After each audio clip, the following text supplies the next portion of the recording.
Jadi keharmonian pasukan tu aku rasa meliputi dalam 60-70% persediaan skuad Kim Panggon ketika ini, which brings me to satu lagi pertanyaan, Kish, untuk hang. Siapa yang hang rasa hang agak terkejut bila lihat mereka berada di dalam skuad ini? Sumare.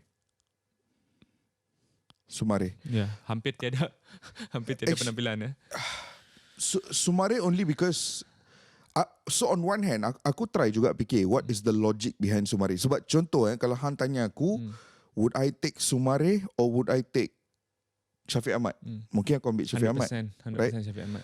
Tapi aku cuba fikir apa logik Kim Panggon di sebalik keputusan membawa masuk Muhammadul Sumare. The only thing I can think of adalah elemen fizikal. Sebab Sumare membawa a sense of, aku yakin Sumare will never start. Dia takkan start, right?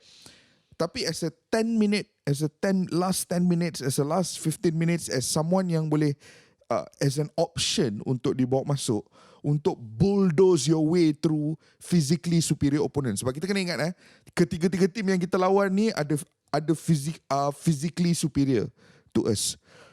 That's the only logic yang aku boleh bayang. Tapi sebab bukankah Syafiq Ahmad seorang yang fizikal juga? In many ways Syafiq Ahmad is physical, tapi aku rasa Sumare is slightly a bit more physical. Nothing to do with quality permainan, nothing to do with keupayaan di udara, nothing to do with corak permainan, dia punya pressing, tak ada kena-mengena dengan semua benda tersebut. Hanya mengambil kira pure physical attributes. Sumare is more physical bagi aku. And that's the only logic yang aku boleh imagine dalam otakku. Sebab kalau tolak tepi logik tersebut, aku tak ada lagi idea kenapa Sumare gets called up. Aku lebih kepada yang later tu. Aku tak rasa fizikal, aku tak rasa apa, aku tak tahu kenapa. But there has to be a reason, kan? Ya. Tapi itulah aku tak boleh nak cakap fizikal pun aku rasa tak masuk akal juga. Aku rasa Syafiq Ahmad pun seorang yang fizikal dan bersedia untuk bagi 100% bila-bila masa saja dia berada di atas padang kan. Kalau aku daripada segi tersebut nak show Insa. Sebab Nacho Insa tidak terlibat sama sekali dalam sebagai arkitek untuk membawa kita ke Piala Asia ni, dan tiba-tiba dia berada dalam pasukan ini kan. Aku hanya tengok dia sekali. Sejujurnya kepada semua peminat yang sedang menonton ni, sejujurnya aku hanya tengok dia sekali itu di perlawanan terakhir ketika JDT merayakan 10 tahun dominasi mereka di Liga Super. Dan aku dah lupa dah kualiti permainan dia macam mana, dan dia pun tak main sebelum ni. Jadi kita nak tengok kualiti dia di atas padang pun susah. Aku tak tahu sama ada Kim Panggon dan juga staff dia ada menonton training pasukan JDT supaya mereka boleh dapat tengok permainan dia macam mana sekarang ni. Tapi sebab dia baru recover kan daripada injury. Baru recover juga. Tak ada match fitness, baru recover daripada injury. Aku boleh namakan beberapa nama lain yang kalau sekali lagi kalau saya lah, bukan Kim Panggon kan. Kalau saya boleh namakan easily 4 ataupun 5 pemain lagi yang boleh pergi instead of Nacho Insa. Tetapi ia sudah pun diumumkan dan Nacho Insa akan berada dalam tapi sebenarnya kita belum pasti sebab 23 kan. 3 akan digugurkan. And sekarang di kawasan midfield tu siapa yang kita ada? Kita ada Brandon, kita ada Stuart Wilkin, kita ada Endrick, kita ada Syameh, kita ada Nacho Insa dan kita ada Afiq Fazail, which is quite solid on paper lah. Daripada list 6 ini, aku yakin at least satu akan digugurkan. Sebahagian daripada 3 nama yang perlu digugurkan, satu tu akan datang daripada central midfield.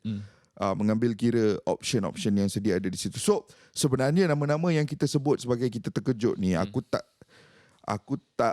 takkan terkejut kalau mereka jugalah yang digugurkan, macam Sumare, macam Nacho Insa. Sebab kedua-dua pemain ini baru not match fit. And even in the case of Nacho Insa, baru pulih daripada kecederaan kan. So kita belum pasti lagi.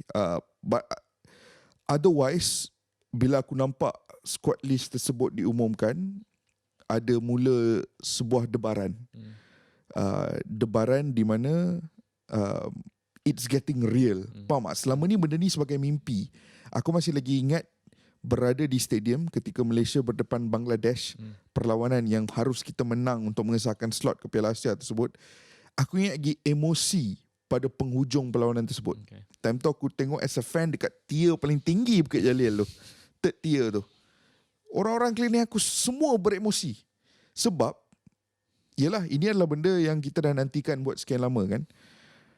Dan sejak daripada detik tersebut, sehinggalah sekarang, dah banyak bulan, hampir setahun lebih. And all along kita just kata, oh, Januari ada Piala Asia, Januari ada Piala Asia, Januari ada Piala Asia. And now it's finally, squad dah diumumkan. It's finally here. Debaran dah mula merasa. The only thing I'm happy for adalah bahawa squad Malaysia diberikan run of fixtures yang bagi aku okay. Kalau kita melihat daripada kekuatan, aku akan letakkan Jordan, Bahrain, South Korea lah. Dan itu juga. Ya. Dia lain cerita kalau first game dah terus lawan Korea. Faham tak? Itu boleh merumitkan situasi. Yeah. So I'm slightly more optimistic. Sekarang kita on to our next adventure untuk lepas daripada grup Piala Asia. Itu surreal lah. Tak fikir. I mean, Cuma aku nak kata tadi satu pemain yang terkejut untuk tak berada dalam pasukan cakap kan Suhaimi kan. Aku ingatkan nak cakap Liridon Krasniqi. Your legend. Your legend. I admit. Your legend. I admit my legend. Whatever people say, my legend. Your legend. Tak, itu aku tak terkejut langsung lah. Itu kalau dia masuk baru aku terkejut. Itu kalau dia masuk baru aku terkejut. Tapi squad Malaysia ni aku optimistik. So buat masa sekarang kita kena tunggu dan lihat dalam beberapa hari yang akan datang siapa yang akan Kim Pan Gon pilih sebagai squad 23 terakhir yang akan menjadi barisan ada pemain indikasi ke Piala bila Asia. akan diumumkan? Dia ada cut off date. Aku tak pasti bila. I'm not sure. Kita tunggulah. Kita tunggu dan lihat lah. Kita tunggu dan lihat. Mungkin kita akan ulas sekali lagi ke apa. Yes, by then kita akan ulas sekali lagi. Orang yang menonton di rumah, korang boleh kongsikan sikit pandangan korang. Siapa anda yang korang rasa sepatutnya dibawa masuk, siapa yang tak sepatutnya dibawa masuk